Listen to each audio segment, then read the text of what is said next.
So we have a bear in front of us, life size.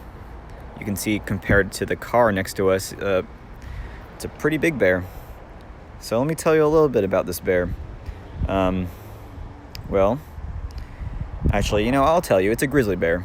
But I want to give you a few tips that kind of helped me figure out what type of bear it was. It's useful. You might be in the wild and trying to figure out what bear you're seeing. For example, at Glacier Park in Montana, which I visited last year, grizzlies are there. And then if you've been to Yosemite or some of the other national parks, you might see black bears as well. One thing that's interesting is you can't really go by the name.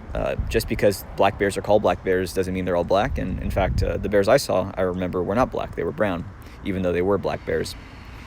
So this grizzly here, it's perhaps an adult male. It's pretty big. You can see it's, compared to the car, it's maybe almost 4 feet high at the shoulders, and maybe about 6 or 7 feet long. So grizzly bears are pretty big, and the adult males can weigh anywhere from 400 to 800 pounds.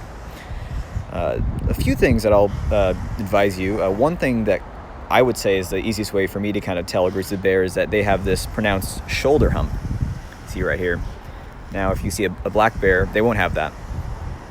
Another thing, partly as a result of that, is that the rump of a grizzly bear, which we can go see over here, will actually be lower than the shoulder.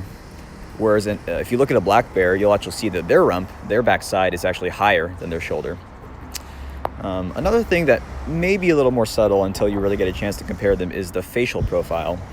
Now, if you look closely, especially from the side, you'll see that a grizzly bear has sort of a dish shape. It's a concave bowl, whereas between the eyes and the nose, the snout right there, versus a black bear, which will have a more rounded face and less of a pronounced snout. So there's certainly more to cover, but I just wanted to start there. So it's a little bit about grizzlies.